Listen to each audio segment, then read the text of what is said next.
The morning Harold Voss came to take everything. Eli was already awake. He had been awake for 2 hours, grinding dried corn at the kitchen table by the light of a single tallow candle, the stone wheel turning slow and even in his hands, the way it had turned every morning since he was old enough to reach the table standing up.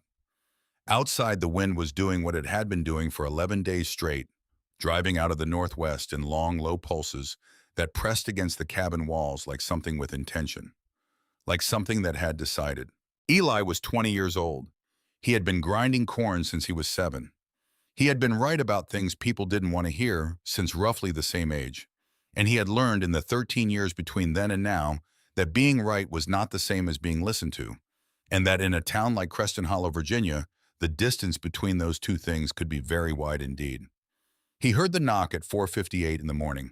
It wasn't a knock. It was a fist. 3 blows, heavy and deliberate, the kind a man uses when he has already made up his mind and doesn't want to leave room for argument in the sound itself. Eli set down the grinding stone. He wiped his hands on the cloth across his knee. Before he stood up, before he crossed the 6 feet of plank floor to the door, he knew whose fist that was. He had known that fist since he was 7 years old. Since the November morning in 1874, when it had come to this same door in the same darkness, and Harold Voss had stood on the other side of it with his hat in his hands and told 2 small boys that their mother was gone. Eli opened the door. Harold stood on the frozen step with 2 canvas packs at his feet and 4 inches of new snow packed hard on the brim of his hat. He was a big man, wide through the chest, with a face that years of weather and harder things had worked past the point of easy reading. He had not always been unkind. Eli could remember from very early in his childhood a version of his uncle who had laughed at the supper table, who had called their mother Clara by a nickname so soft it didn't fit in daylight. That man had stopped existing somewhere around the time he took responsibility for 2 small boys a town had already started whispering about. Harold was not looking at Eli's face. He was looking at a point roughly 4 inches to the left of Eli's ear. Eli looked at his uncle for 3 full seconds. Then his eyes moved down to the canvas packs at Harold's feet. Rope handles, the straps buckled and cinched with the particular tightness of someone who had taken their time.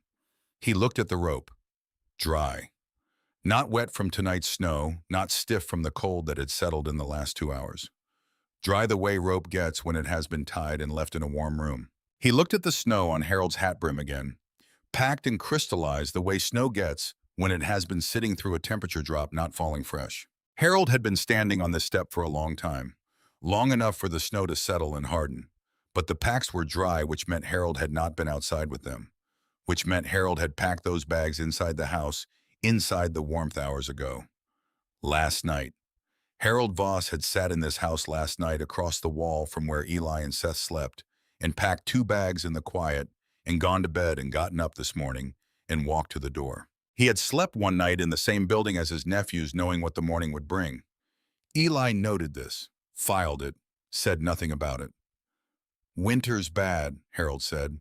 His voice was level. Practiced, maybe. "Worse than anything in 30 years. The stores are short." "I know they're short," Eli said. "I told Elder Marsh they would be short 6 weeks ago. I showed him the calculations." Harold's jaw moved slightly. "People don't like being shown calculations, Eli. People are going to be hungry whether they like them or not." A silence. The wind pushed at the corner of the cabin. Down the street through the ice-film glass of the Grundy house, a lamp had been lit. Someone was watching. "The council met last night," Harold said. He was still looking at the air beside Eli's ear. 3 families have already lost children to the cold. There's sickness coming up from the lowlands. The stores won't carry everyone through to March." He paused. "They voted." Eli said nothing. "I packed what I could spare." Harold continued, and his voice changed texture on that word spare, as if the word itself cost something. "Seeds from the fall stores, a good skinning knife, the small axe, 2 blankets, enough dried meat for 5 days if you're careful. And if we're not careful, 3. Eli looked at his uncle for a long moment, 20 years old in a doorway in the worst winter of living memory. He thought about saying something that would crack through whatever his uncle had constructed inside himself to be able to stand on that step and do this. He thought about asking whether Harold remembered the promise he had made at their mother's burial, standing in the frozen November ground, with his hat pressed to his chest and his face doing something complicated that Eli had been too young to fully read. He didn't ask either of those things. "Let me get Seth," he said, and went back inside. He crossed the main room to the sleeping area. Seth was sitting on the edge of his cot with his boots already laced and his coat folded across his lap, his dark eyes steady in the gray light coming through the single window. He had heard every word. The two of them had been identical since birth in every feature that anyone looking at them could see. In most things that couldn't be seen, they ran in different directions. Eli planned, Seth moved. Eli held things in and examined them from every angle before he let them out. Seth decided completely and then kept the decision without looking backward. They were, as their mother had once written in one of her notebooks, two ways of being the same person, and neither way was wrong, they just required each other to make a complete thing. Seth looked at Eli. "How far? Far enough that we don't come back." Seth looked down at the coat in his hands. Something moved across his face, complicated and brief, the way weather moves across an open field in the space of a breath. Then he stood up and put the coat on. They came out together. They always came out together. Harold was still on the step. The street behind him had arranged itself in the particular way of a town that is watching something it has decided to watch from a distance. Mrs. Aldine Grundy stood at her gate with her arms crossed over her chest. The Reedy brothers side-by-side, shoulders touching the way they stood when they were uncomfortable and wanted the comfort of something solid beside them. Old Porter Crane leaning on his walking stick with an expression that was part pity and the rest of it something that looked a great deal like relief. These were people Eli had helped. He had helped Aldine Grundy understand why her spring wheat kept failing a drainage problem. A simple one, and the fix had taken half an afternoon, and the next two harvests had been her best in a decade. He had helped the Reedy brothers calculate how much timber they could cut before the east hillside would start to give, and they had thanked him and quietly adjusted their operation, and the hillside had held. He had stayed up through 2 full nights with Porter Crane's youngest when the boy had a fever no one could explain, and the fever had broken, and no one had said much about that afterward. He looked at their faces now through the cold gray air. He looked at them the way he looked at everything carefully, completely filing away what he found there. Not for revenge. He knew even then it wasn't for revenge. It was because he wanted to remember exactly what it looked like when people chose what was comfortable over what was right. He thought that was the kind of thing a man should keep clear in his memory. Not to build a case against anyone, just to know what he had seen. Eli reached down and picked up one of the canvas packs. It was heavier than he expected, and something in him gave Harold a small and private credit for that. Whatever else the man was, he had packed it properly. Seth picked up the other. They straightened up. Neither of them said goodbye. There was no goodbye in either of them that morning, no mechanism for it, no energy available to produce it. Goodbyes were for people who had the luxury of believing the parting was temporary. Seth looked at the street the way you look at a door you have already decided to go through. Not reluctance, just measurement. Eli looked at Harold one more time. His uncle's face, worn and gray and looking somewhere to the left of honest. Then they turned north into the mountain, into the white. The storm had been building since before dawn. Eli had noticed it the way he noticed most things, through accumulation of small details that most people didn't track until the details announced themselves in ways that couldn't be ignored. The particular quality of silence that precedes a real blizzard. The way the birds had stopped. The way the air had gone tight and pressurized the snow already on the ground, seeming to brace itself. He had noticed all of it at first light and said nothing because there was nothing useful to say. The storm was coming regardless. They were going into it regardless. The trail north out of Creston Hollow ran along a creek bed for the first 2 miles before climbing hard into the upper timber. In decent weather, it was a serviceable path used by trappers and surveyors. In 2 feet of accumulated snow with fresh powder driving sideways out of the northwest, it was a series of educated guesses. Seth led. He had always had a slightly better instinct for terrain, some quality of attention that Eli privately thought of as his brother reading the ground, the way other people read faces with the same careful, immediate interpretation.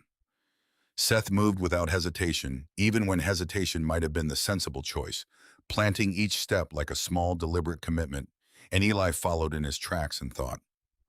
He thought about the map. It was folded inside the front cover of his mother's agricultural notebook, which he had added to the pack himself at the last moment before Harold arrived by instinct, before he had fully understood what was happening.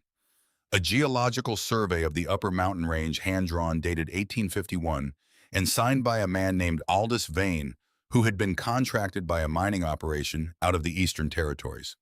The mining operation had found nothing worth extracting and moved on, and the map had ended up folded into the cover of one of Clara Voss's notebooks, and Eli had read it approximately 40 times. He had a habit of reading things until they became part of his memory rather than something he needed to refer to. It was a habit that had struck the people of Creston Hollow as unnatural and struck Eli as simply efficient. The map showed, among other geological notations, a series of ravines in the upper northwest quadrant of the mountain range. One of them, marked with a notation in Vane's cramped hand, read, "Warm rock formation, limestone possible, geothermal activity." Aldous Vane had been looking for ore. He had not been interested in warmth. He had moved on. Eli had spent 2 years thinking about what that notation might mean in practical terms. The way he tended to think about things that might someday matter, storing them in the back of his mind, like provisions for a journey he hadn't known the shape of yet. He was taking that journey now. "Northeast," he said over the wind. "After the second ridge." Seth didn't slow down. "You're sure?" "Sure of the notation, not entirely sure of the translation." "That's honest," Seth said, also not particularly comforting. "No, keep up." They walked for 6 hours. The storm thickened as they climbed. The wind changed direction twice, first shifting south, then driving back harder from the northwest, and the temperature dropped in a way that felt less like weather and more like a decision the mountain had arrived at. Eli lost feeling in his left hand around the 3rd hour and spent the next half-mile working his fingers inside his mitten until sensation came back painful and bright and unwelcome. Seth took a branch across the side of his face from a snow-heavy pine that swung back without warning, and he pressed the back of his hand to it and kept walking. They talked sometimes, not constantly. They had never been the kind of brothers who needed to fill silence, but in patches when the alternative was letting the cold get too far into the thinking. "Do you remember what she smelled like?" Seth said during one of the longer flat stretches, not specifying who he meant, not needing to.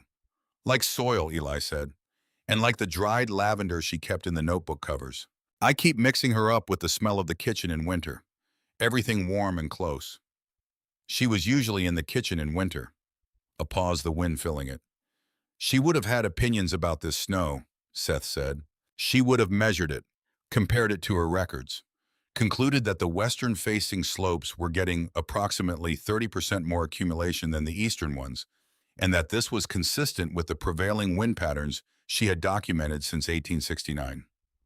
Seth made a sound that was almost a laugh, short, mostly breath swallowed immediately by the storm. "She really would have." "She really would have," Eli agreed. The silence after that had a different texture. Eli let it sit. The first ridge was harder than he had estimated. The second was worse than the first. By the time they came down the far slope of the second ridge, the light had gone flat and gray in the way that meant 2 hours until dark, and both of them were moving with the deliberate, conservative pace that comes from real exhaustion, not the kind that asks for sympathy, but the kind that knows it has to continue regardless and allocates itself accordingly. Eli pulled the notebook from inside his coat. The paper was damp at the edges despite the oilskin, and his fingers were clumsy with cold, but he could read it. He turned it against the gray light, matching the notation against the terrain ahead. "Left," he said. "Down through those spruce. There should be a runoff channel." Seth stopped and looked at the trees. The spruce were old-growth, enormous, their lower branches buried under 5 feet of drifted snow, so they rose from the white like columns in something abandoned. Between them, the ground dropped sharply. There was no visible gap, no obvious opening. "How certain are you?" "More certain than I was an hour ago." Eli pointed to an exposed granite face 30 yards east. "That rock formation matches what Vane drew in the survey. He was here. We're in the right area." He paused. "The ravine itself I won't know until we're in it." Seth studied the line of spruce for 3 seconds, long enough that Eli could see his brother moving through the problem without any of it showing much on the surface. Just the slight tension around the eyes that Eli had learned to read across 20 years. "Then we go in," Seth said. They almost missed it entirely. The entrance to the ravine was not what Eli had pictured. Not a dramatic opening in the rock face. Not a visible gap. It was a narrow slot between 2 limestone faces, half buried in drifted snow, easy to walk past, if you were not looking for it with precise intention and a very specific reason to find it. Seth found it because he was watching the ground rather than the walls. He stopped and pointed down without a word. Eli looked. The snow in front of the slot was shallower than the snow around it, not by much 4 inches, maybe 5, but measurably less. Something beneath was affecting it. Something from below was pushing back against the cold accumulation. "There," Seth said quietly, the way you say something when you don't want to disturb what you found. They pushed through sideways packs, scraping limestone on both sides, and the ravine opened around them. Not large, 40 feet wide at its broadest, with limestone walls rising 30 feet on either side, streaked with mineral color, densely textured the rock, having the look of something that had been here for a very long time and had no particular interest in changing. The floor was compressed earth, an old organic matter, leaf mulch, and mineral deposit protected from the worst of the snow by the height of the walls. And the air. The air was different. Not warm, not in the way of a fire or a heated room, but the cold was reduced, modulated, like the difference between standing in a river and standing in a spring-fed pool. Something was taking the edge off it at ground level, smoothing it, making it survivable in a way that the open mountain was not. Eli dropped to one knee and pulled off his right mitten before he had consciously decided to. He pressed his bare palm flat against the earth. He held it there. The earth was not cold, not warm in any dramatic sense, not heated. But the cold that should have been there, the deep, bone-reaching cold of mountain ground in the worst December in 30 years, was absent. The earth beneath his palm was simply undeniably not cold. He looked up at Seth. Seth was already looking at him. Something had come through on his brother's face that Eli almost never saw. There's something unguarded and immediate, something that belonged to a much younger version of both of them before the world had given them sufficient reasons to be careful. Neither of them spoke for a long moment. What was happening was large enough that words felt premature. You did not narrate something like this while it was still becoming real. You made sure it was real first. "Walk the perimeter," Eli said. His voice was steady.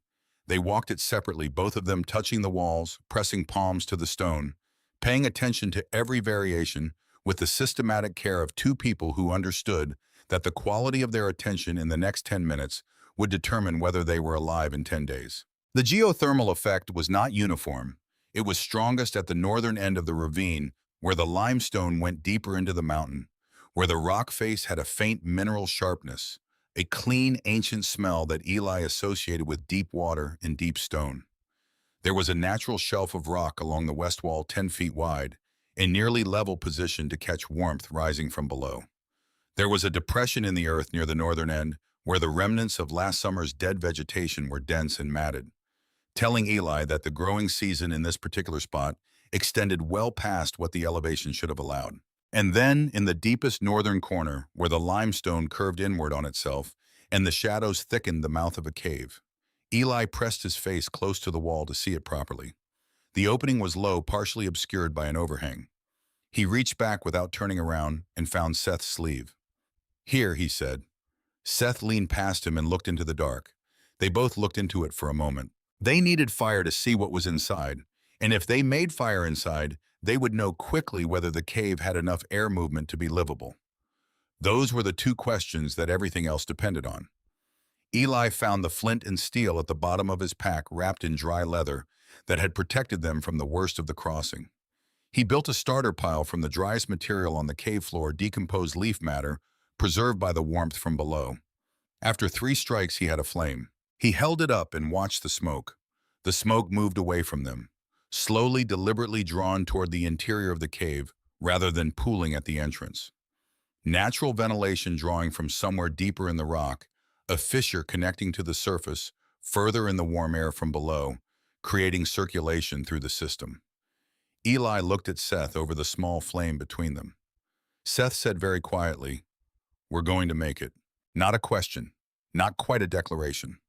Something between the two, the kind of thing a man says when he has held his certainty at a careful distance for hours, because he could not afford to be wrong about it, and now he has seen enough evidence to let himself believe. The fire grew. The cave took shape around it, ceiling high enough to stand under, floor rough but navigable, walls dry, pale limestone, the smell of deep earth and mineral warmth rising from below. Somewhere ahead, beyond the reach of the firelight, The cave continued deeper than they could see, its full dimensions, unknown, its possibilities not yet counted. Outside behind them and above, the blizzard broke over the mountain in full force.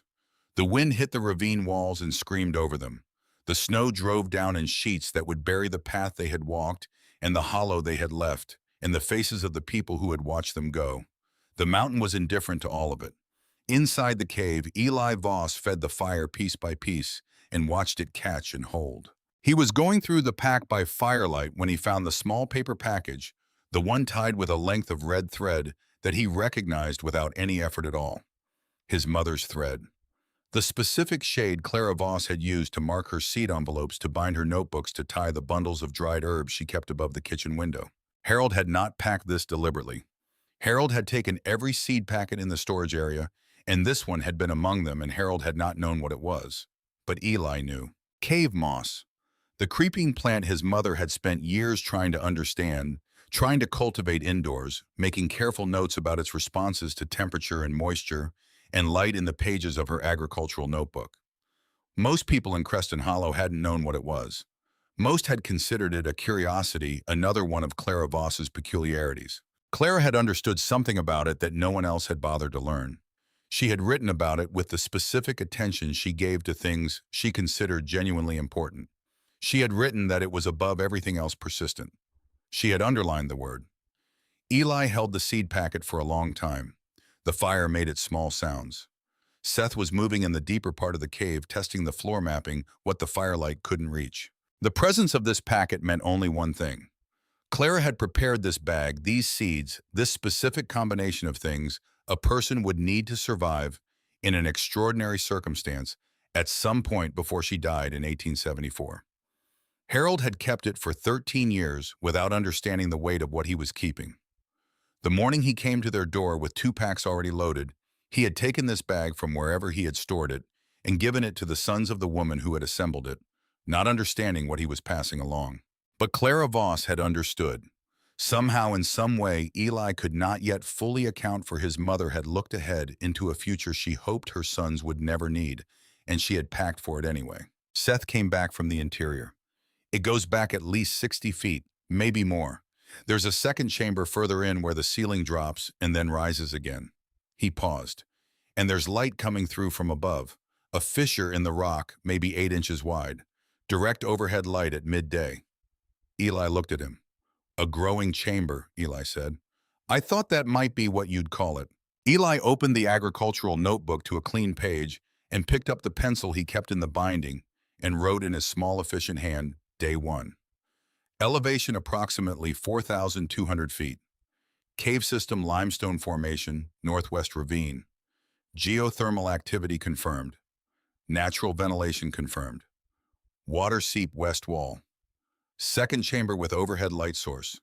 Seeds intact, fire holding. He paused, looked at the flame. Then he wrote one more line. We are going to build something here. They worked until they couldn't see, then slept, then worked again. The first 48 hours had the quality of pure emergency. Not panic, but the focused, consuming urgency of people who understood that the margin between survival and its opposite was being measured in very small units, and that every hour spent doing nothing was an hour not spent doing the things that survival required. They built the fire structure first, a ring of flat limestone pieces to contain the coals and radiate heat back into the living space. Then the water channel, 3 hours of careful stone setting to redirect the west wall, seep into a collection basin that would give them reliable water without requiring them to go outside and melt snow every time. Then they stopped and ate a measured portion of the dried meat and looked at what they had left and did not speak about what the arithmetic meant. The shelter took 4 days. They had no lumber to begin with. Eli solved this on the second morning by spending 3 hours in the ravine with the small axe working at a stand of dead birch he found against the eastern wall. The birch had died standing and dried where it stood, preserved by some combination of the sheltered position and the geothermal warmth that rose through the ravine floor even in the worst of the cold. He did not waste time analyzing the reason. He cut what he could carry and dragged it inside. Seth spent the same morning pulling flat stones from the ravine floor and stacking them along the natural shelf on the west wall, beginning the structure of a windbreak that would also serve as a heat accumulator, absorbing warmth through the day and releasing it slowly through the night. They were not craftsmen. Eli said so directly on the third day when Seth's first cross brace came out badly angled. Seth looked at it for a moment. We're not trying to build something that lasts 100 years. We're trying to build something that doesn't fall on us while we sleep. The distinction being about 97 years of structural ambition. Seth pulled the brace loose and recut the notch. Stop looking at it like it's supposed to be perfect. Look at it like it's supposed to work. Eli looked at it differently after that.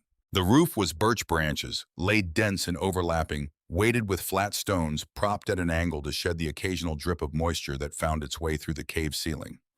It would not have impressed anyone who had studied construction.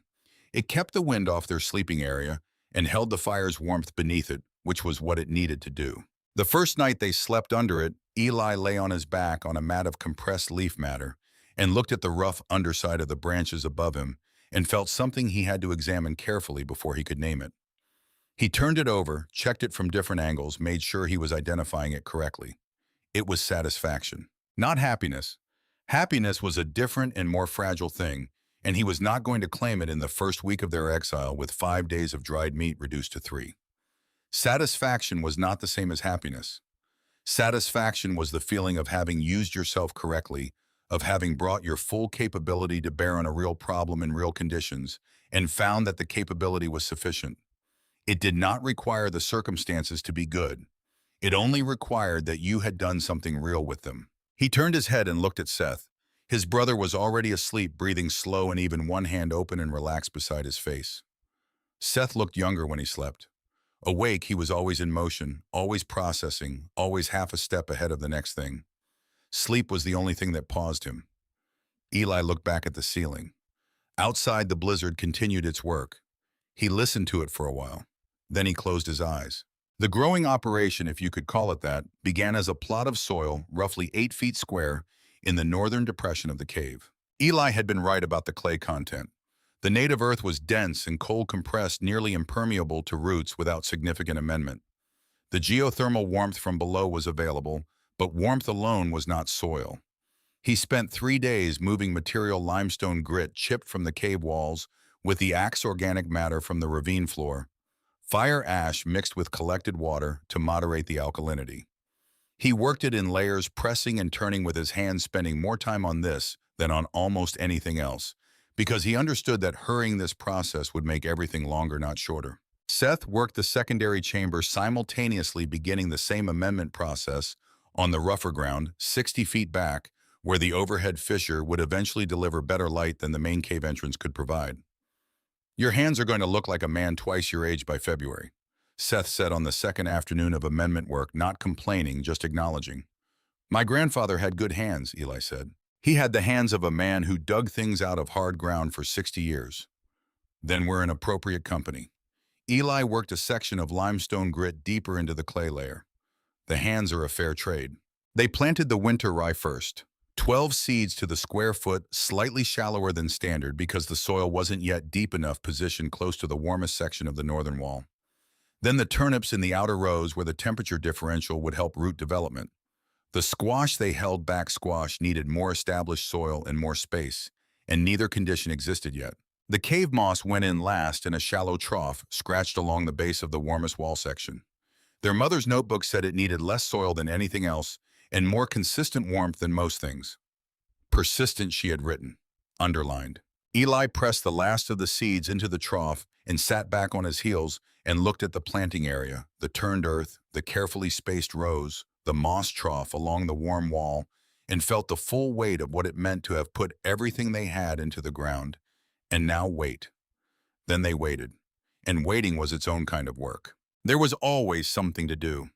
Seth had set his first snare on day 7, learning from the description in Clara's notebook, and failed 4 times before succeeding on the 9th morning. He came back with a rabbit held by the back legs, his expression carrying the specific look of a man who has done something necessary and finds the reality of it somewhat harder than the idea, though, not hard enough to stop him from doing it again. They mapped the cave in its entirety. The main chamber, the narrowing passage, the secondary chamber with the overhead fissure, and another 30 feet beyond that before solid rock stopped them. Total depth 112 feet.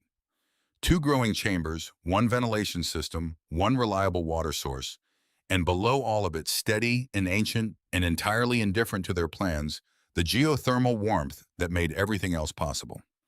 They talked more than they had talked in years. In Creston Hollow, they had learned to be careful. Careful about what they said and to whom and in what company, because conversation had become navigation, moving around obstacles, calculating the likely reception of a given statement before making it. The more useful parts of their thinking were also the most unsettling, and Creston Hollow had limited patience for being unsettled. In the cave, there were no obstacles of that kind. The only obstacles were physical, and physical obstacles were honest. "Do you remember the argument with Elder Marsh about the creek diversion?" Seth said one evening. "I remember showing him the erosion data and watching him look at it as if looking long enough would make it say something different. He knew you were right. That was the problem." Eli added wood to the fire. "Men like Garrett Marsh don't mind being wrong about things that don't matter. What they can't tolerate is being publicly wrong about something they publicly decided. He called you arrogant in front of the full council. I told him the creek would shift its bed by 4 feet in the next 2 seasons, regardless of what anyone called me, and that the Grundy property's east field would flood." Eli looked at the fire. "In the spring after last, 4.5 feet. Marsh told Grundy it was unusual weather." Seth was quiet for a moment. "We saved his town, Eli. We showed up 6 weeks before the crisis with the numbers and the solution, and he threw us out into a blizzard. He threw us out because we showed up with the numbers. That was the part he couldn't forgive. Does that make you angry?" Eli considered this honestly. "It made me angry on the trail, on the ridges. Now it's mostly clarifying. I understand some things more clearly than I did before." "Like what?" "Like the fact that being right about something is only valuable if you can make it real. Numbers on paper don't grow food." He gestured at the planting area, the cave walls, the fire. "This grows food." Seth looked at the rye bed turned earth dark and still showing nothing yet. "You've been planning this since before January." "I've been thinking about Vane's notation since I was 18. I didn't know I was planning it." "What's the difference?" Eli thought about that for a moment. "Planning assumes you know what you're preparing for. I kept a piece of information because it seemed like it might someday matter." He paused. "Turns out it mattered." "You could have told me." The words sat between them. "I know," Eli said. "I wouldn't have talked you out of it." "I know that now. I think I was afraid that saying it out loud would make it feel foolish, like I was preparing for a disaster that would never happen. Instead, you were preparing for a disaster that arrived exactly on schedule." "More or less." Seth didn't push further. He had a quality, that specific grace of knowing when something had been said fully enough and not requiring it to be repeated. He went back to the snare he was building without making the exchange into anything larger than it had been. On the 18th day, the first green shoot came up through the cave soil. Seth found it in the early morning and called across the cave without words, just, "Eli, come here." The tone of it brought Eli off the sleeping mat in one motion. He crossed the cave and crouched beside the rye bed. The seedling was the height of his thumbnail pale from the limited light tilted toward the faint brightness of the cave entrance. But it was alive, genuinely, unambiguously alive, pushing up through a mended cave soil in the middle of the worst winter in living memory, doing exactly what seeds do when the conditions are right. Eli looked at it for a long time without speaking. "Move the reflector," he said finally. "Angle it 10 more degrees toward the bed." They had rigged a piece of polished tin from the pack liner against the wall to redirect the limited entrance light toward the growing plot. Seth adjusted it until the light fell more directly on the seedling. "You want to say something about what this means," Seth said. "I want to verify the soil temperature at depth first." "Eli." Eli looked up. Seth's face had the expression it wore when he had timed his patience and found it running toward its limit. "It means," Eli said, "that the geothermal gradient is sufficient to support germination at this depth and amendment ratio." He paused. "It means we're going to be all right." Seth held his look for a moment. Then he went back to adjusting the reflector and said nothing else, which was exactly the right response. 3 more seedlings appeared in the next 48 hours. Eli measured each one against marks he made on the cave wall in charcoal. He tracked the reflector angle at 2-hour intervals. He recorded the air temperature in the main chamber each morning, averaging 11 degrees Celsius, against what he estimated was -18 or worse outside a differential that he wrote about in the notebook, without using the word extraordinary, though the word was accurate. On the 47th day, they heard footsteps on the rim. Seth heard it first. He was outside checking the snare line, crouched over the furthest placement, when the sound reached him from above the ravine wall. Not animal, not wind. The specific compression and creak of a person's weight on packed snow moving with intention. He was back inside the cave in under a minute. Someone's on the rim. Eli was on his feet. He looked at the skinning knife on the shelf, considered it, and left it where it was. We go out and see who it is before they find the entrance on their own. We choose the moment. They came out of the slot together, two brothers, appearing simultaneously, moving at the same pace, with the same quality of direct, unhurried attention.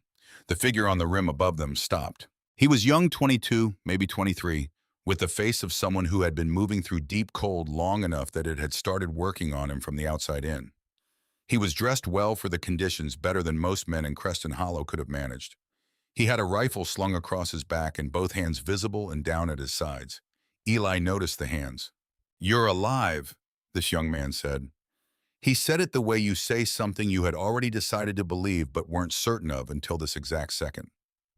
"Clearly," Seth said. The young man needed a moment. He looked at the ravine at the slot entrance, at the two of them standing in the cold, with the ease of people who had somewhere warm behind them. "My name is Cable Reed," he said. "I trap the Northwest Line. 3rd season. I'm not from Creston Hollow." He stopped, started again. "I heard what they did. The whole story, or close to it. I was running my line and I kept thinking about it. I kept coming back to it." He looked at the snow for a moment. "I didn't expect to find you. I just didn't want to go back to my cabin without having looked." Eli looked at him with the careful, unhurried attention he usually moderated in town because it made people uncomfortable. He did not moderate it now. Cable Reed held the look without flinching. "How bad is it?" Eli said. "The town." Cable's expression went harder and quieter. "Bad," he said. "It's bad." Eli looked at Seth. 4 seconds passed, the wordless version of a conversation they had been having their whole lives. "Come inside," Eli said. "We'll make broth." Cable came down from the rim, carefully testing each foothold, and they brought him through the slot and into the warmth, and they watched him stop just inside the entrance and go very still the way everyone did when the temperature change reached them. Then he looked at everything. The fire, the shelter structure, the water channel, the growing plots with their pale seedlings visible even from where he stood, the tool rack, the drying rack above the fire, the supply organization along the back wall. He stood in silence for long enough that Seth handed him a tin cup of broth before he spoke. "You built all this," he said. "We had time," Seth said and sat back down. Cable sat across the fire from them and told them what he knew. He told it with the organized plainness of someone who understood that what he was carrying was information people needed, and that the quality of the telling affected the quality of what could be done with it. The grain stores had run lower than even Eli's worst projection. 2 older residents had died in the first month, not from starvation directly, but from cold compounding conditions that were already fragile. Dr. Wren Hale, the town's only physician, was managing the remainder of the medical supplies with increasing alarm. The hunting below the snow line had been poor all season, and Elder Garrett Marsh had consolidated control of the food distribution within 10 days of the exile. He had made himself the sole authority for what went where, citing emergency powers granted by the council vote. Most people had accepted this because most people were cold and tired, and Marsh was presenting himself as the man managing the situation. And management, even imperfect management, looks more appealing from inside a crisis than it does from outside one. "He's not sharing it evenly," Cable said, plainly without embellishment. "The Grundy family got full rations last week. The Colburn children are going short. Marta Webb, the widow on the south end, she hasn't had a full meal in 2 weeks that I can determine." Eli was quiet. Seth watched the fire. Then Cable said something else, something that changed the shape of what Eli had been thinking. "He's been moving this better stores into his own cellar," Cable said. "Not all of it, enough that it's not quite theft, enough that he can call it reserve. But it's not reserve. He knows which families are watching and which aren't, and the ones who aren't, their portions have been getting lighter." The cave was very quiet. Eli had thought Marsh was a man who prioritized the wrong people. That was a kind of failure, a moral failure, but a comprehensible one. What Cable was describing was something more deliberate. A man who understood exactly what he was doing and had calculated that the crisis gave him cover to do it. Who's worst off, Eli said. Colburn family. 4 children, youngest barely past 2. Marta Webb. And 3 other families I'd put in the next tier below those.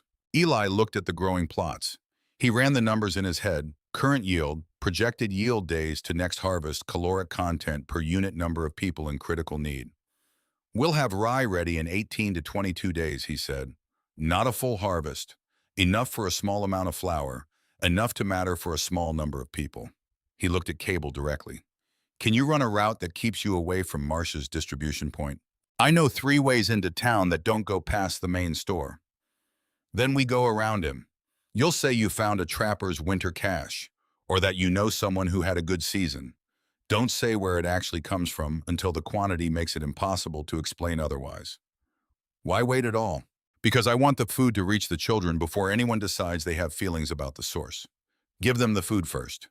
Give them the information when it can't change whether they eat. Cable looked at him for a long moment. Yeah, he said. That's right. Come back in 10 days. Bring empty sacks if you have them. Cable looked at the rye seedlings one more time, pale and thin, and leaning toward the light with the conviction of things that intend to exist. He set down the cup, stood, and pulled on his hat. I'll be back in 8, he said, and he went out through the slot. Seth watched the entrance after the footsteps had faded. 8 days, he said. He said 8, and he meant it, Eli said, picking up the notebook. People who mean what they say almost always come back. That's a small category of people. It is, which is why it's worth paying attention to. Cable came back in 8 days as he had promised, with 4 empty grain sacks folded flat inside his pack and a small parcel of salt wrapped in oilskin that he placed on the stone shelf without comment, the way you leave something for people without wanting to make a production of it. He had also brought 3 additional lengths of good rope, which he coiled and hung on the tool rack without being asked, because he had noticed on his first visit that rope was something they were short of, and he had thought about it on the walk back to his cabin and brought more. He spent 2 hours helping Seth reinforce the secondary chamber's eastern wall, where the limestone had been shedding small chips onto the outer rye bed. He worked without instruction and without commentary afterward. He came back 4 more times over the following 3 weeks. Each visit the cave was further along. Each visit he stayed a little longer, not because anyone invited him to linger, but because there was always something that needed a third pair of hands. The rye in the main plot reached harvest height on his 4th visit. Not a full harvest, not the dense, heavy-stalked grain of an open field in good summer conditions. But enough. Eli cut it with the skinning knife while Seth held the stems, and Cable stood at the chamber entrance, watching with the stillness of someone witnessing something that sits slightly past what he expected the world to contain. How much, Cable said. Eli weighed the cut stalks by feel. Enough for a small loaf. Maybe a loaf and a quarter if the grain fills the way I expect. He looked up. Colburn family first, then Marta Webb. Don't say where it came from. They'll figure it out eventually. Eventually is fine. Right now I want the food to reach the child before anyone decides they have feelings about who grew it. Cable took the grain with the care of someone who understands what they are carrying has cost more than its weight suggests. I'll go direct. Tonight if the weather holds. It'll hold until morning, Seth said from the corner where he was bundling the second cutting. Pressure's been consistent for 3 days. You have a clear window. Cable looked at Seth. How do you know that? The seep channel flow rate changes with barometric pressure. Consistent since Tuesday. Seth glanced up briefly. Also the sound in the ravine. Low pressure makes it duller. High pressure sharpens it. You learn to read what you have available. Cable looked at Eli. Eli's expression said yes, this is how he is, and yes, I know, and no, it doesn't need comment. Cable picked up his pack and went out through the slot. The second harvest came 3 weeks after the first larger, because they had replanted the cut area immediately, and the main plot soil had found its rhythm. The turnips in the outer rows were ready too dense and improbably healthy for vegetables grown underground in limestone cave soil in the worst winter in 3 decades. Seth pulled the first turnip and brushed the soil from it and bit into it without ceremony. He chewed for a moment. His expression changed in a way that was for Seth the equivalent of a significant reaction. "They're good," he said. "You expected them not to be. I expected them to be edible. Good is different." He held the turnip out. Eli took it and bit into the other end. Dense, faintly sweet tasting, like something real in a way that dried meat and bone broth had long since stopped tasting. He finished his half without comment, which was its own kind of comment. By the secondary chamber's full production in the 89th day, the squash held back until the soil was genuinely ready, planted with the patience of someone who understood that squash either worked or it did not, had done something Eli had hoped for, but had not promised himself. It had flourished. The combination of direct overhead light from the fissure in the fully amended soil and the steady geothermal warmth produced vines that ran the full length of the secondary chamber. By the end of the 12th week, 11 squash of harvestable size sat on the secondary chamber floor, and Seth had looked at them for a long moment and then looked at Eli with an expression that was for Seth as close to uncomplicated joy as his face generally permitted. 11, Seth said. "We can't eat 11 squash." "No, we cannot. Cable's going to need help." "He's going to need help," Eli agreed. The volume was outgrowing what one man could move discreetly on foot. Something about the arrangement was going to have to change, and the change would mean more exposure, more people knowing where the food came from, and all the complications that would bring. They were working through this problem on the evening of day 92, when Cable arrived a full day ahead of schedule. He came through the slot faster than usual. His face had the controlled quality of a man executing a delivery he has been rehearsing on the trail. Eli set down the notebook. "What happened?" Cable pulled off his hat. "Sickness, moving through the families, started in the Grundy household 3 days ago. By yesterday, 4 more families had it. Fever mostly. Some worse." He sat on the stone shelf. "Dr. Ren Hale, he's one of the sick ones. Went down fast." The cave was very quiet. "Children," Seth said. 3 children with high fever going into its second day. Clem Farrow, 9 years old, a girl from the Webb household, and a 12-year-old boy from the Reedy family. Seth turned fully from the wall where he had been working. Eli was already at the pack, running through his mother's notebook in his head, not the agricultural sections, the other ones near the back. He found the relevant pages in his memory and moved through them quickly. "The cave moss on the north wall," he said. "The colony. Antipyretic properties," Seth said. "Not as strong as willow bark, but we used the last of Clara's willow bark in week 3 when I had the hand infection." Eli opened the notebook to the medicinal pages. "We have dried yarrow in the seed stores. She packed it with the medicinals. I found it in week 2 and set it aside." "You didn't mention it," Seth said. "We didn't need it then. We need it now." He began making a list in the margin, quickly, small, exact. Cable watched with the expression of a man who can almost follow something, but not quite. "How fast can you get back to town?" Eli said. 3 hours if the snow's packed."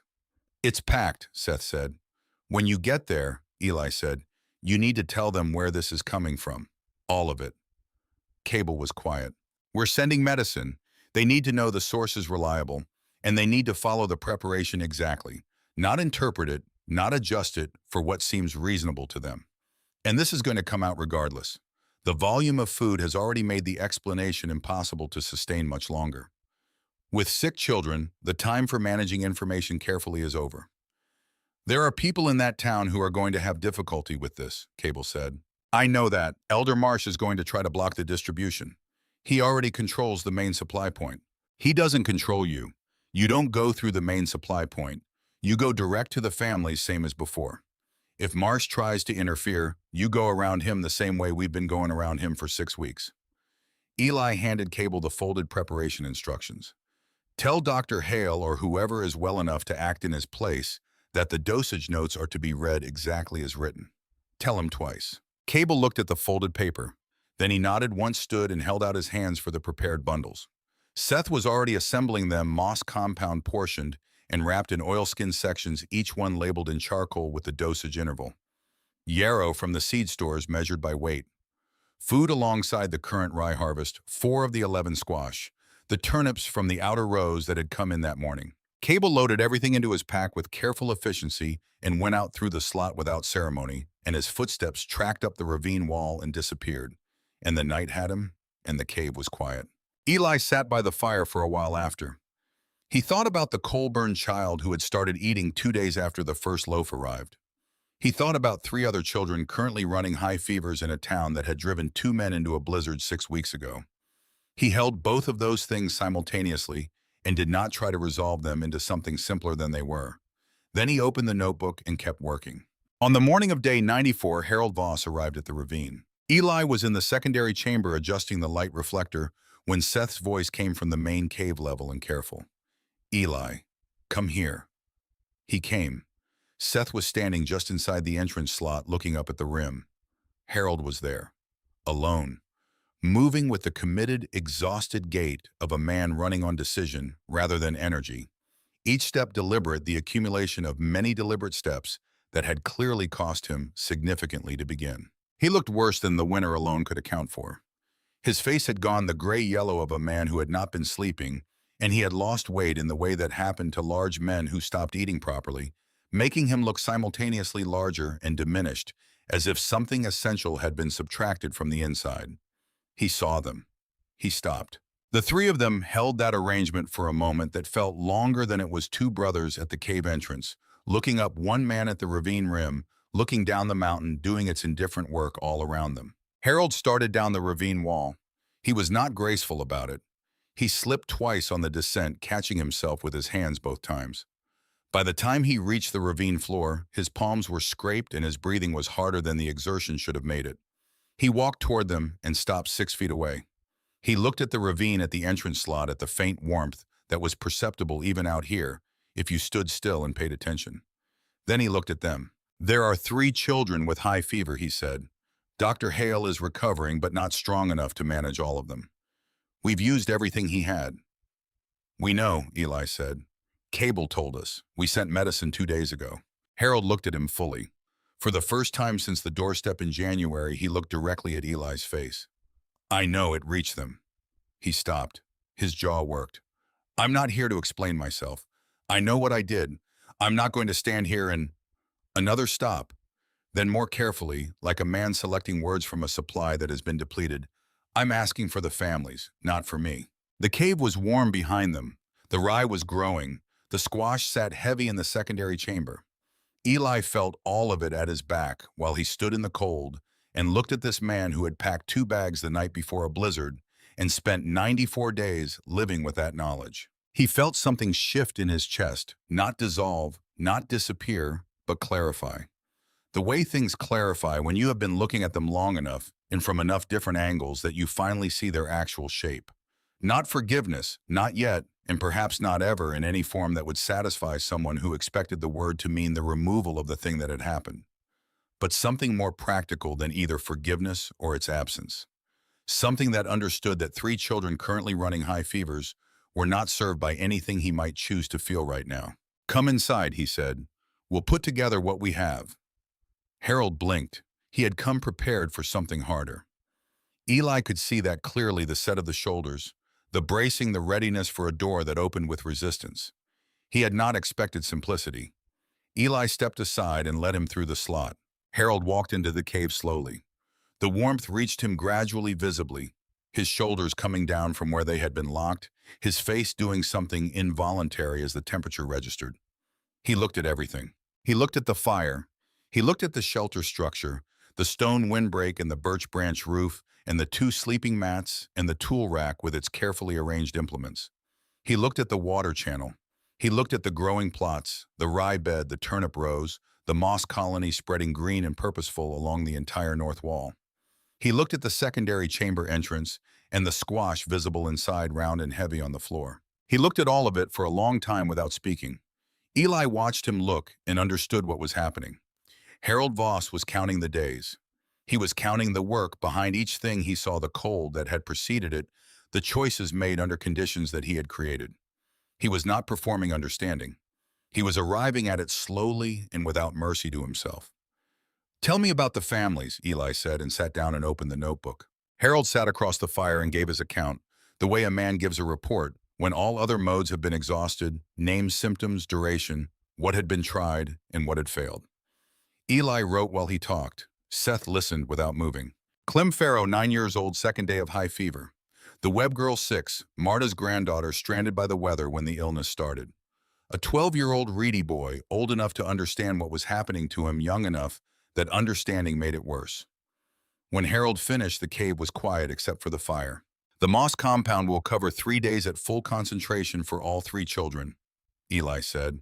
After that, we depend on what's still growing, which needs another week before it can be harvested again. He looked at Seth. Fever usually breaks before day 4, Seth said. If it doesn't break by day 4, the compound isn't the variable that matters anyway. Harold was watching the exchange with the expression of a man who can almost follow a language he doesn't quite speak. What do you need from me? It was the right question. The first fully right thing he had said since coming through the entrance. Eli gave it the credit it deserved. Can you carry 4 full sacks up and out of this ravine? Yes. And get them to the right families within 2 hours of leaving. Cable can help. He said he'd come back through. The medicine stays separate from the food. The dosage instructions go with the medicine. Dr. Hale reads them exactly, not interprets them, reads them. Tell him twice. I'll tell him twice. Seth was already at the supply stores working with the efficiency of someone who had been doing precise things with limited materials for 94 days and had become very good at it. Moss compound first portions wrapped in oilskin sections and labeled in charcoal, each one marked with the dosage interval. Then the food rye harvest 6 of the remaining squash, the last of the turnips from the outer rows that had come in that morning. Harold sat across the fire and watched them work. He did not offer to help. He seemed to understand that the workflow between the brothers had been built and calibrated across many weeks, and that a third unfamiliar hand would only interrupt what was working. He stayed out of it. He kept looking at the cave, at the growing plots, at the moss wall, at the 2 sleeping mats, at the system of it all. Once he started to say something and stopped. Eli, without looking up from the packing, "You can say it." A long pause. "I packed those bags the night before," Harold said. "I want you to know that I understood what I was doing. I'm not going to pretend otherwise." Eli set down what he was wrapping and looked at his uncle directly with the full, unhurried attention he brought to things that required it. "Why are you telling me this?" "Because saying I'm sorry isn't enough. I know it isn't enough. And I didn't want to say it and have you think I believed it was." Harold's hands resting on his knees closed slightly. "I wanted you to know that I understand the size of it." The cave was quiet. Seth's hands kept moving through the supply stores. The fire made its sounds. Eli looked at Harold for a long moment. He thought about the first ridge in the blizzard, and the second ridge worse than the first, and Seth's voice in the cave saying we're going to make it, in the tone of something that needed to be spoken aloud to become real. He thought about 18 days waiting for a rye seedling and what that waiting had felt like in the bones. He thought about his mother's red thread on a seed packet and what it meant to be prepared for by someone who had loved you practically enough to look at the worst and pack for it rather than looking away. "You're right that it's not enough," Eli said. "And you're right that knowing that is more honest than pretending it is." He picked up the squash and kept wrapping. "Help me carry these to the entrance." Harold stood and came, and for the next 20 minutes they worked in the same space without speaking. It was not comfortable. It was not resolved. It was not pretending to be either of those things. It was 2 people doing necessary work in close proximity after something that could not be undone, and finding that the work at least was something they could share. Before Harold picked up his sacks, he reached into the inside of his coat and produced a small object wrapped in cloth. He set it on the stone shelf beside the fire without ceremony and without looking at either of them. Seth picked it up first. He unwrapped it and went still. Eli looked at his brother's face. Something had come through it, a sudden unguarded softness there, and then controlled the way you control something that has reached you more than you were ready for. Seth held it out without speaking. It was a sketchbook. Small, cloth-bound, the cover worn soft at the corners from years of handling the spine, faded a stain at the lower right that might have been clay or soil. Eli knew what it was before his hands touched it. He had last seen it on the shelf beside his mother's bed on the morning of her funeral. 13 years ago. Harold had been moving through the house with the purposeful numbness of a man managing objects because he could not manage what the objects meant. Eli had assumed it was gone, had stopped expecting it to surface. He took it from Seth and held it without opening it immediately. The cloth cover had the specific texture and weight of something he had touched many times as a child, watching his mother sit by the window in the late afternoon light, with the book open across her knee, drawing with the quiet, satisfied concentration of someone who had found the thing they did best. He opened it. Clara Voss had sketched everything. Plants in early growth with root systems exposed and carefully labeled. The mountain visible from the cabin window in 3 different seasons. 2 small boys at a kitchen table. Eli recognized his own profile, and Seth's hands the characteristic looseness of them, even at what must have been 7 or 8 years old. Pages of soil cross-sections annotated with observations. The cabin window in winter with the frost pattern on the glass rendered in careful detail. He turned pages slowly. Near the back, the drawings changed. Geological sketches. Rock formations, ravine profiles, limestone cross-sections, with margin notes that matched in their technical specificity the language of Aldous Vane's survey.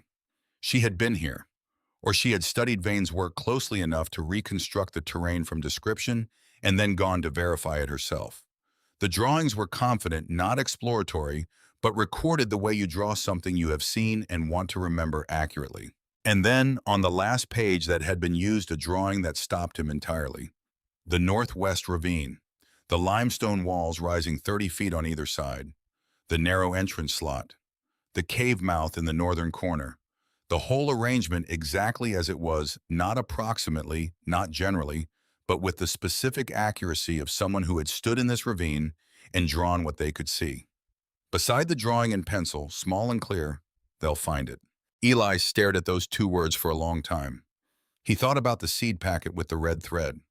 He thought about the agricultural notebook with the geological sketch tucked into the back pages. He thought about the cave moss in the yarrow and the deliberate layered specificity of everything Clara Voss had prepared arranged to be findable by the sons she would not live to raise past the age of 7. She had been here.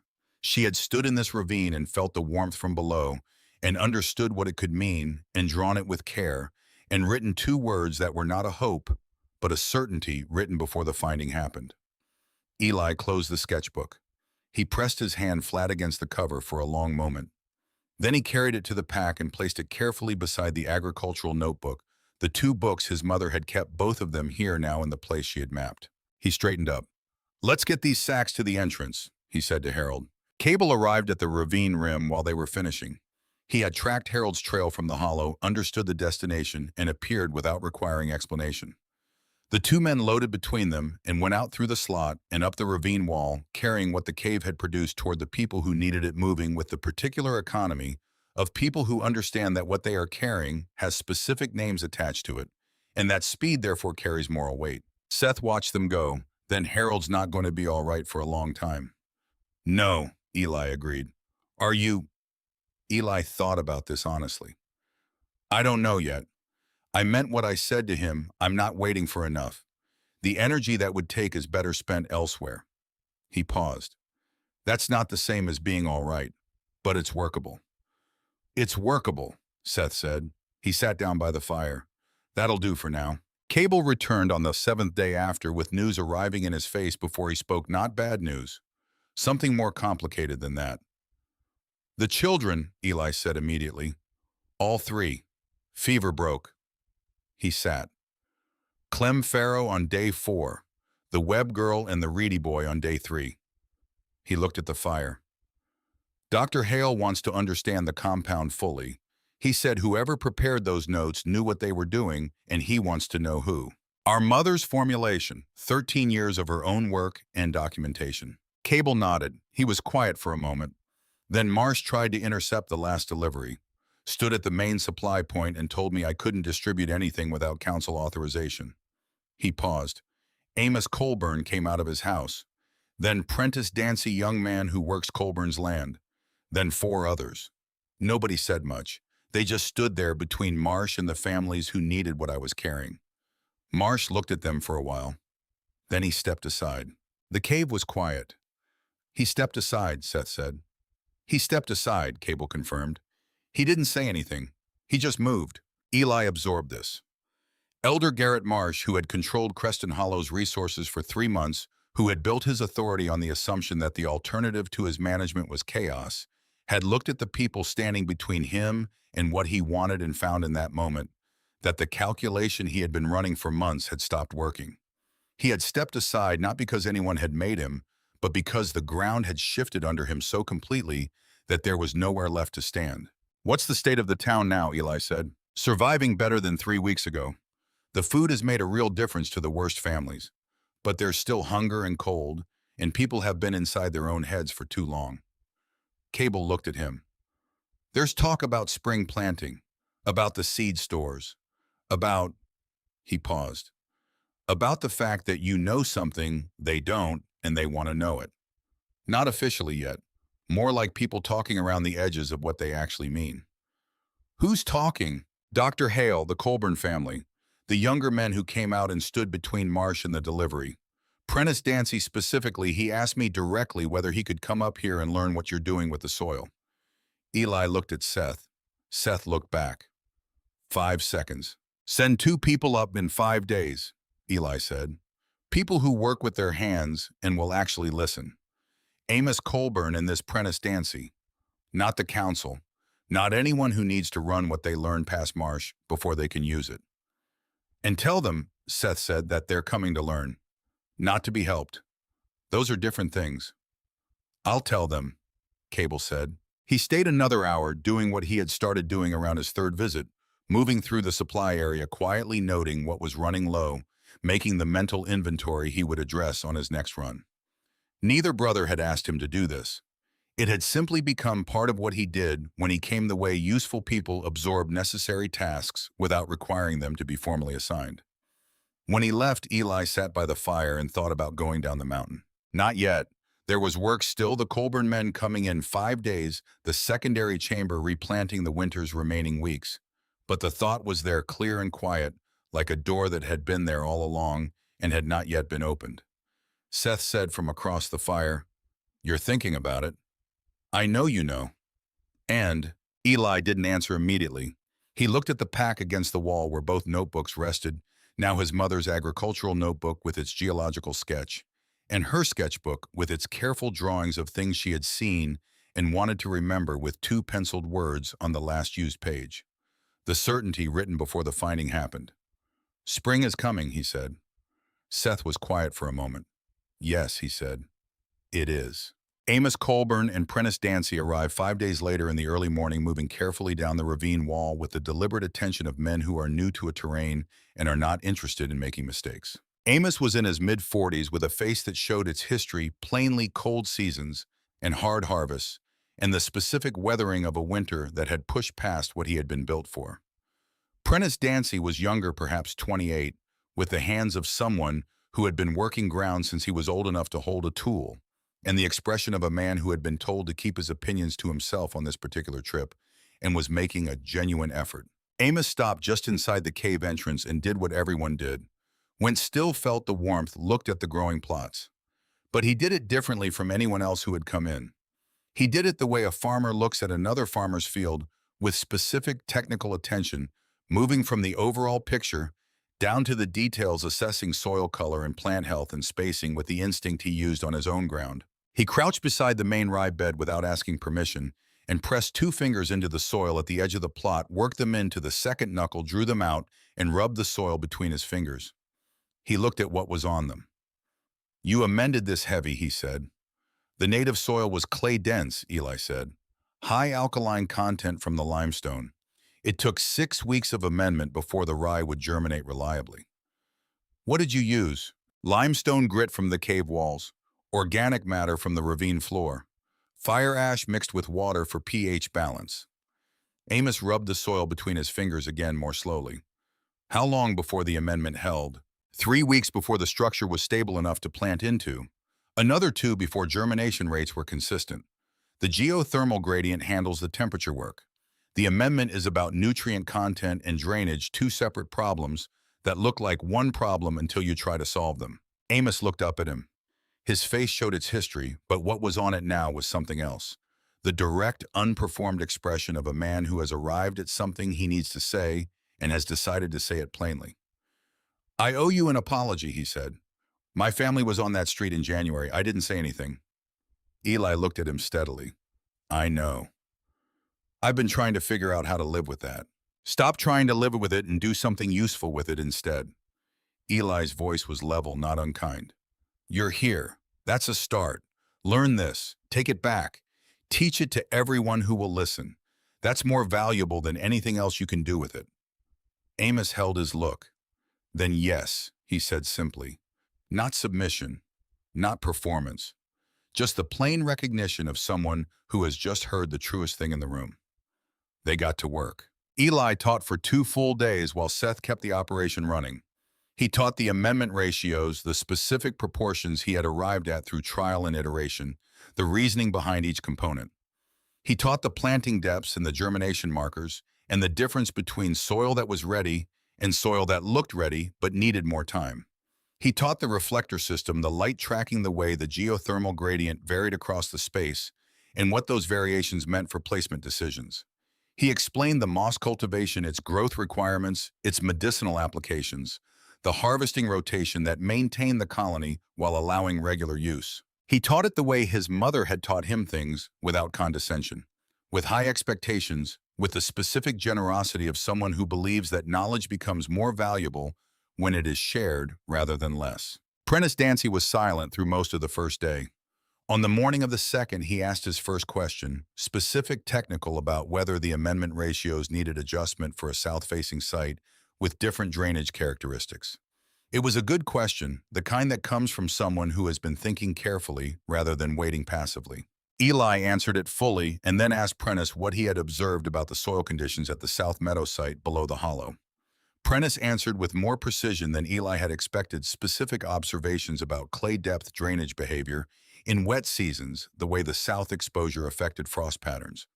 They spent the next hour going back and forth in the focused, direct way of 2 people who are finding out they understand the same subject from complementary angles. Amos watched this exchange from across the chamber and said nothing.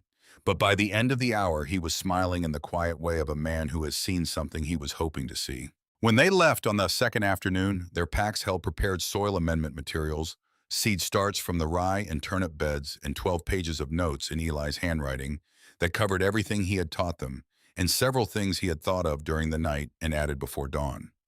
He had written it knowing that the notes would be read by more people than Amos and Prentice would be passed around and referenced, and likely argued over, and he had written them accordingly. Clear, concrete, without assuming knowledge the reader might not have, without the condescension of someone explaining to people who have no relevant experience. Amos paused at the entrance slot before going through. He looked back at the cave one more time, the rye beds, the moss wall, the shelter structure, the 2 sleeping mats, the tin cup on its hook, all of it built with a skinning knife and a small axe and a length of rope in 107 days. "My wife asked me to tell you something," he said. He was still looking at the cave rather than at Eli. "She said the bread we got in February was the best she'd eaten in 2 years. He went through the slot before Eli could locate the right response, which Eli thought was probably deliberate. He stood for a moment in the warmth of the cave and let it settle, that small, specific, ordinary kindness. The best bread in 2 years, not a declaration, not a reckoning. Just a woman's honest assessment of something she had eaten passed through her husband to the man who had grown the grain. Seth from the secondary chamber. "What did he say, Ma, that his wife liked the bread?" A pause. "That's good." "Yes," Eli said, "it is." Spring did not arrive all at once. It never does in the upper Appalachian range where winter releases its hold, the way stubborn men release arguments slowly with reversals, with weeks of apparent progress, followed by a late snow that sets everything back and makes you doubt you were right about the season turning at all. There was a storm in what should have been early March that put 2 feet of new snow in the ravine and dropped the temperature back to midwinter levels for 6 days. Eli lay on his sleeping mat on the second night of it and felt the cave hold its warmth around him and thought, this is still enough. Whatever happens outside, this is still enough. The storm broke. The melt began again. Water running in the ravine in thin, cold threads that thickened over the following weeks into something with real current. The snow on the ravine walls receding by inches, then by feet. One morning, Seth went out to check the snare line and came back without going to the snares at all. He stood just inside the entrance and said, "Come outside." Eli came. The sky above the ravine was blue. Not the flat, pressurized blue of clear, cold days, but the specific deep blue that means the season has actually decided to change this time, the blue that has warmth behind it rather than more cold. The spruce above the rim were dripping. Somewhere above a bird was calling. Not a winter bird. Something that had come back. They stood in the ravine and looked up. 138 days, Eli said. You've been counting. Always. Seth tipped his head back, looking at the blue. We should go down. Not today. Soon. I know. 11 days later, they went down. Not forever. They were clear about that with each other without needing to discuss it at length. The cave was not a place they were leaving. It was a place they were expanding from the center of something that still needed tending and would need it through the spring planting season and beyond. They were choosing for the first time to move between it and the world below. Cable walked down with them. He had arrived that morning as if he had anticipated the timing, and they had accepted his company without comment because he was the thread that had connected the two worlds all winter, and it was right that he walked them back. The path down the mountain was different from the one they had taken up it in January. Physically different, the blizzard trail they had made had been swallowed by snow months ago, and what they walked now was the proper spring version of the same route, the creek bed audible below the trees opening ahead to show the valley. But different in another way, too, that had nothing to do with the trail and everything to do with who was walking it. Eli thought about this as he walked, about what changes a person and what doesn't. He thought about the version of himself who had stood in the doorway in January and looked at Harold's face and filed away the expression he found there, not for revenge, but to remember exactly what it looked like when someone chose convenience over what they were supposed to be. He thought about the version of himself who had sat across a fire from that same man 94 days later and said, "Help me carry these to the entrance." The space between those two moments and what had happened in it. What had happened was that he had found out what he was built for. Not in any triumphant sense, not the story of a man who discovers his strength and is thereafter untroubled by the things that troubled him before. That was not the kind of story life actually told. What he had found out was quieter and more durable than that. He had specific knowledge and specific capability, and when those things were fully engaged in a real problem with real stakes, in conditions that did not forgive carelessness, he did not break. He bent. He got tired. He lost his temper twice over soil that wasn't doing what he needed it to do.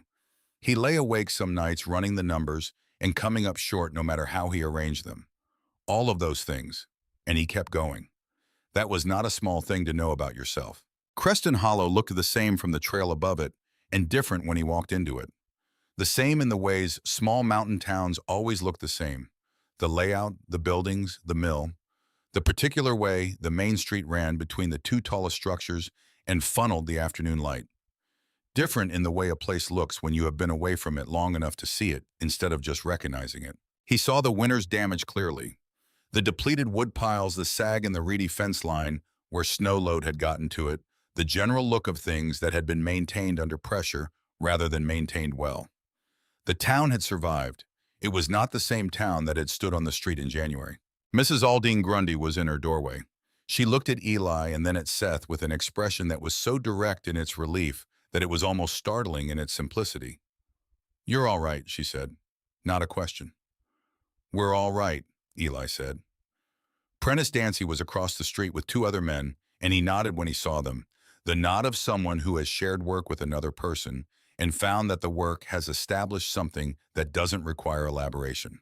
Eli nodded back. Dr. Wren Hale came out of his house 3 doors down, moving with the careful deliberateness of a man who has been ill recently and is still locating the edges of his return capacity. He was smaller than Eli had pictured from Cable's descriptions, compact, sharp-eyed, with the particular quality of attention that belonged to people who had spent decades looking at other people and learning to see past what they were presenting. He looked at both brothers with professional assessment. Then he said, "The compound, your mother's formulation." 13 years of her own documentation, Eli said.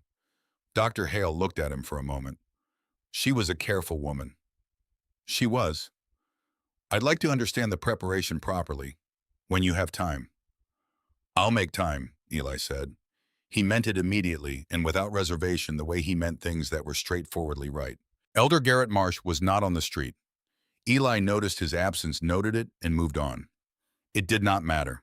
What mattered was that he was standing on the main street of Creston Hollow in the early spring light, thin, still, and cool, but genuinely present, genuinely warm at its edges, and the town around him was not what it had been in January. Not transformed, not redeemed in any clean or satisfying sense. The people looking at him were the same people who had stood in their windows and watched him go, and they were also different people carrying the winter's weight and what it had shown them about what they had been willing to accept.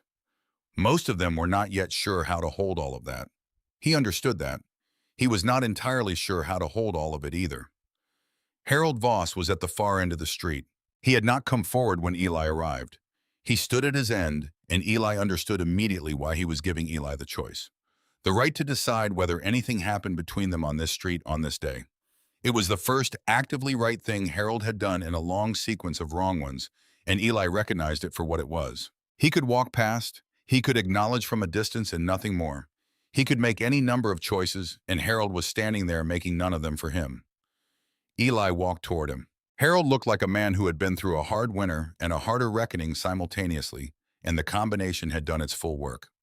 He stood straight, but the straightness was effort. He watched Eli come and didn't move and didn't change his expression because whatever was on his face had been there long enough to settle. Eli stopped in front of him. "The sketchbook arrived," Eli said. "Good." Harold's voice was quiet. "It was always hers, and then yours." "Yes." Harold looked at the ground for a moment, then back at Eli's face. His jaw worked slightly. "Thomas Colburn says the South Meadow site will be workable by mid-April. He's already started the soil amendment." "Amos Colburn," Eli said. "And yes, I know he wrote to Cable." A pause. Harold looked at him. "A lot of people think you should be the one teaching the spring planting method, not just writing it down, actually teaching it." "I know that too." Harold was quiet. Eli let him be quiet. He had not walked to this end of the street to make things easier for his uncle, but he had not come to make them harder either. He had come because the sketchbook deserved to be acknowledged, and because his mother would have thought that acknowledgement mattered, and because 4 months of building something real in a cave had given him a kind of solidity that he intended to keep. "I can't fix it," Harold said, not asking for help, just stating the fact of it honestly, which was something he was still learning to do. "No," Eli said, "you can't fix it. You can do better with what's in front of you now. That's what's left." He paused. "That's what any of us have after the things we've already done wrong." Harold looked at him for a long moment. "You sound like your mother." "Good," Eli said. She was usually right. He held Harold's look for one more moment. Then he turned and walked back up the street to where Seth was standing with Cable and Dr. Hale, talking about the cave moss preparation with the focused, practical energy of people who have identified a problem they intend to solve together. Eli walked into that conversation and let it take him, and he did not look back. The South Meadow cold frame went into the ground on the 14th of April. It was Eli's design and Amos Colburn's labor and Prentice Dancy's soil preparation. And by the end of the first week, there were 12 people working it, learning the amendment ratios, learning to read the light conditions, learning the planting depths and the germination markers, and the difference between soil that was ready and soil that needed more time. Eli moved among them and answered questions and corrected mistakes without making the corrections feel like failures the way his mother had done with him. When the first seedlings broke the surface of the meadowbed, the person who had planted them crouched down to look, and Eli felt the same satisfaction he had felt on day 18 in the cave, watching the first rye seedling catch the light from the reflector. The thing about teaching he was finding was that it multiplied what you knew, not in the abstract sense of spreading knowledge, but in the specific sense that explaining something required understanding it more completely than simply doing it. And the questions people asked pushed him to understand his own methods with a precision he hadn't needed when it was just him and Seth in the cave working through it alone. Prentice Dancy said something on the third day at the meadow that Eli thought about afterward for a long time. He said it quietly, without performance, almost to himself. "I stood on that street in January and I didn't say anything. I should have said something." Eli didn't tell him it was all right. It wasn't all right in any way that he could honestly describe as all right. What he said was, "You're saying something now, with your hands. That counts." Prentice looked at the seedling bed. He nodded once and went back to work. They kept a room in town eventually for the worst nights when the cave access was difficult. But the cave was always the center. The warm north wall with its moss colony, the rye bed in the main chamber, the secondary chamber where the squash had flourished that first impossible winter, these things continued. The cave did not stop. It kept producing, kept growing, kept doing the slow, persistent work of things that have found their conditions and intend to stay. The sketchbook was kept in the small library that Creston Hollow assembled in the years that followed, a room in the Colburn house shelved alongside the agricultural notebook and the teaching documents and a copy of Aldous Vane's geological survey that someone had thought to reproduce before the original became too fragile to handle. The last page of the sketchbook was the one people opened to most often. The drawing of the Northwest Ravine in careful pencil, the limestone walls, the narrow entrance slot, the cave mouth in the northern corner, all of it rendered with the accuracy of someone who had stood in that place and drawn what they could see. And beside the drawing in Clara Voss's small, clear hand, they'll find it. Not a hope, a certainty written before the finding happened. Written by a woman who had looked ahead into a future she hoped her sons would never need and prepared for it anyway, and written 2 words at the bottom of a page and closed the book and gone back to her work. The cold frame method spread through the valley over the years that followed, adapting to different sites and different hands while keeping its essential logic. The amendment ratios, the drainage principles, the reading of available light, the patience required before planting into soil that needed more time. Families that had never heard the name Voss used the method without knowing where it came from, the way you use a tool that has been in use long enough that its origin is no longer the point. That was what Eli had wanted. Not the credit, the continuity, the knowledge still working after he was gone and ground, he had never seen in hands, he had never held through winters, he would never live to see, but had in some small and permanent way helped make survivable. The mountain kept its warmth in its hidden places. The rye kept growing.